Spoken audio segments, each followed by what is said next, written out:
If you're familiar with the streams or with me, you'll probably know where I stand right now for Star Citizen. It's a difficult relationship. I think that the game, 3.13's PTU especially, is an absolute joke. It's a disaster. Some of you might not share that same opinion, and I would love to hear what your thoughts are down below. But before commenting, before obviously hitting that like button and subscribing, because I know you will, I want you to hear me out here first. I'm a long-time backer, 2014, that's when I backed the game. I'm a pre-1 mil sub. Basically, I have been around a long time. I've not constantly been playing that long, obviously, and there are patches I missed out on. There's obvious god patches I've been aware of since Noobify made videos. But this game right now, for me, has been something that I would do on stream, or it's a game I'd play, an environment I'd live in after I come home from work. Invest my time, grow my wealth, buy new ships. That became much harder with patch 3.12.1 when terminals stopped working. That's okay, we'll deal with it. We'll wait. Xeno threat, we'll just have to stand by and wait for SIG to fix the problems. 3.13 comes along, and the problems are only worse. It's a bit entitled, and it's definitely me crying like a baby to say this, but I'm really unhappy with it. This year, we're not expecting a lot of content. Even I know that. A lot of it is back-end. But with the recent release of the ROCDS and the Tumbrel, I find it insulting personally to be sold products for a game that is in such an unplayable state right now that trying to enjoy these new products would just be a joke. There's that word again. A joke. Now, of course, it would be ridiculous of me to stand here and tell you that it's all bad. There are obvious benefits to the patch 3.13, the new shield tech being one of them. I find the new combat, not that the combat system itself has changed, but the visual identity of combat with the new shields really gives the fighters, or, the aggressor, me in that case, really good indicators on how I'm doing, how much damage I'm putting through. It even sort of gives me an idea of the health of the ship. Doesn't mean it's working though. SDF Shields, again, still has its own problems. No longer do you have shield holes, you have a shield bubble. So I can just sit inside of this, well, for example, this Caterpillar's shield and destroy it in mere seconds.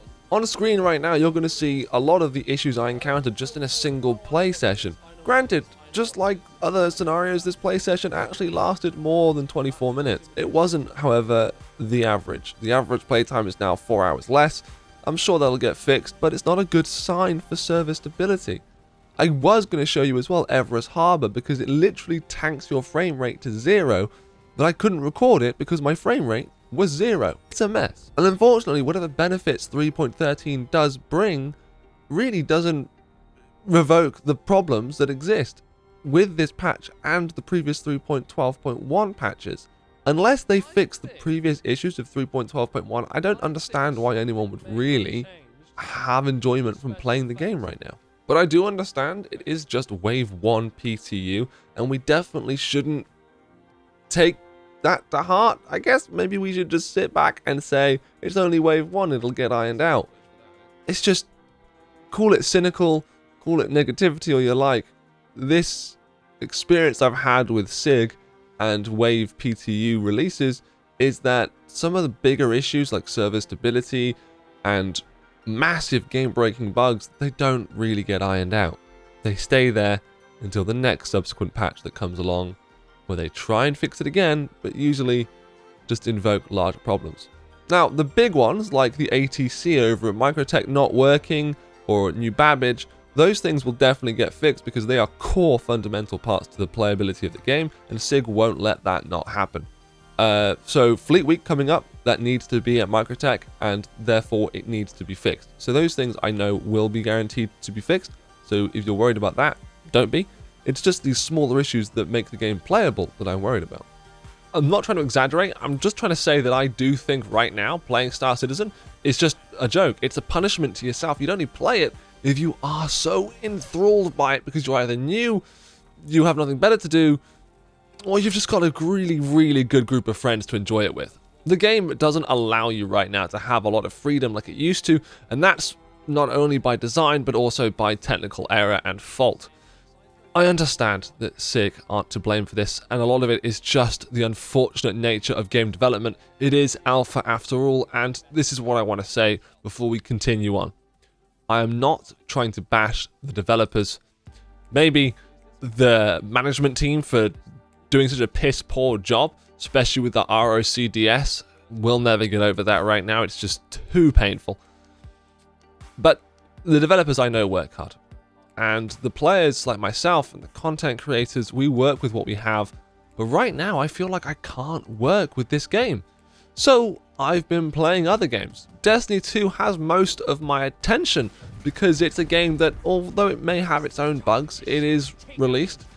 It has regular updates and it has a big studio backing to provide those regular updates. I understand the differences between the two. It doesn't mean I can't think that SIG still has problems. There are lots of other games right now that I think everyone should be playing. Valheim is a bloody great game, you should play it. What else is a great game right now? God, okay, that's about it. That's all that's been taking up my time, Valheim and Destiny 2. Maybe you have your own games. If you have been playing some other games, why don't you tell me what they are? I'll be interested to hear. But back to Star Citizen. Before 3.12.1, we used to be able to do things like mine, trade, transfer minerals from point A to point B, make a living doing whatever it is we want. I personally felt it was most fun to go around killing people. This kind of got boring when the same missions would repeat. You'd have monitors to destroy here and there around Hurston, and the cycle would just continue forever. That wasn't so bad before 3.12.1 because it was a choice. Now, however, it's more like a must-do. In 3.13, the servers are so unstable, and granted this is PTU, so please bear in mind this could change for the live release. PTU Wave 1, especially the one I'm on anyway, is a disaster. There is nothing else you really can do. Desync is so bad for PvP that you can only just about do PvE missions without the average server lasting time of 20 minutes cuts that short as well. Or let's say, for example, someone in your party just randomly gets disconnected whilst you're inside their ship, leaving you trapped with nowhere to go. I mean, do you have a preferred destination for this flight test of yours? Ha! That is just amazing. He quite clearly just crashed out. He very clearly just crashed out of the game. I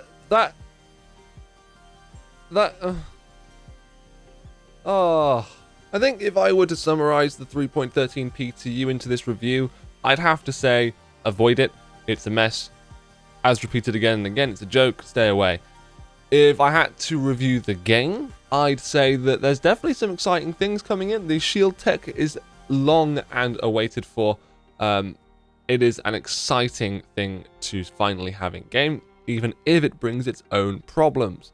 We've also got the two new vehicles, as much as I hate and despise one of them.